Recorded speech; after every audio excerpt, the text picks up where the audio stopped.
नमस्कार दोस्तों, मैं हूं कंचन और आप सब देख रहे हैं कहानी कंचन की। अगर हम पहली बार मिल रहे हैं, चैनल को सब्सक्राइब कीजिए, नोटिफिकेशन बटन दबा दीजिए ताकि आने वाली हर कहानी में हमारा साथ बना रहे। आइए शिव की महिमा की एक कहानी सुनते हैं। यह कुछ बहुत समय पहले की बात है। कर्नाटक के सुदूर दक्षिण क्षेत्र में अपनी बूढ़ी माँ के साथ एक योगी रहते थे। उनकी माँ काशी जाना चाहती थी ताकि वह विश्वनाथ जाकर शिव की गोद में प्राण त्याग सकें। इसके अलावा उसने अपने जीवन में अपने बेटे से कभी कुछ नहीं मांगा था। उसने कहा, मुझे काशी ले चलो, मैं बूढ़ी हो रही हूँ, मैं वहीं जाके मरना चाहती हूँ। योगी ने अपनी बूढ़ी माँ के साथ दक्षिण कर्नाटक के जंगल से होते हुए काशी के लिए एक लंबी यात्रा शुरू की। वृद्ध होने के कारण उनकी माँ का स्वास्थ्य बिगड़ गया, तो उन्होंने माँ को कंधे पर उठा लिया और जाहिर तौर पर कुछ समय पश्चात वह कमजोर महसूस करने लगा। उसके पास शिव से याचना करने के बजाय और कोई चारा नहीं बचा। उन्होंने याचना की, हे शिव, मुझे मेरे इस प्रयास में विफल मत होने देना। बस यही एक चीज है जो मेरी माँ ने मुझसे मांगा है।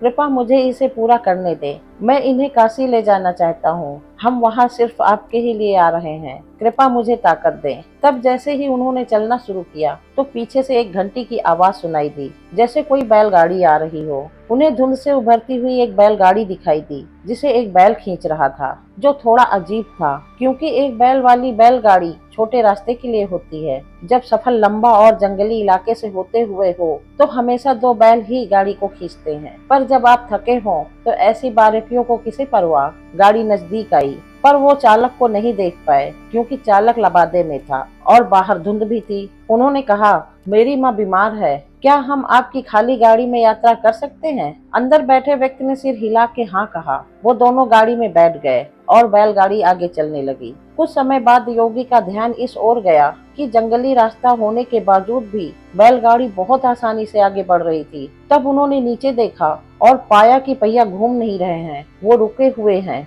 पर गाड़ी आगे बढ़ रही थी। तब उन्होंने बैल की तरफ देखा और पाया कि बैल बैठा हुआ था, पर बैलगाड़ी चल रही थी। तब उन्होंने चालक की ओर देखा और पाया कि वहाँ सिर्फ लबादा ही था। उसने अपनी माँ की ओर देखा।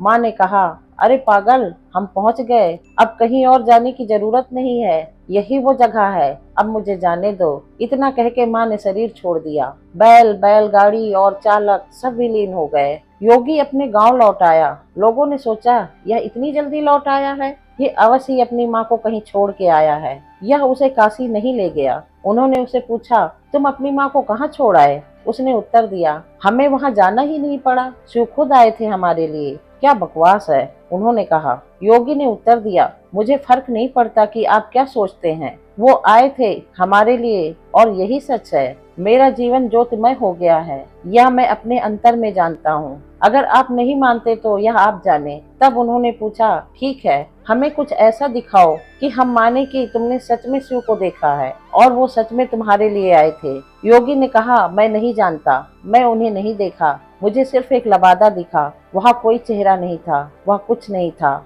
वह खाली था। अचानक से सबने देखा कि वह खुद वहाँ नहीं थे, सिर्फ उनके कपड़े ही दिखाई पड़ रहे थे। वो दक्षिण भारत के महान संत बने। जहाँ भी वो जाते, लोग उन्हें बिना चेहरे वाले योगी के रूप में लोग जानते थे। दोस्तों, कैसी लगी कहानी? कमेंट में जरूर लिखना। जय शिव शंभू। वीडियो को लाइक करना, दोस्तों के साथ शेयर करना, चैनल सब्सक्राइब करना मत भूलना। मैं कंचन आपसे विदा लेती हूँ, फिर मिलूंगी एक नई कहानी के साथ। जय शिव शंभू।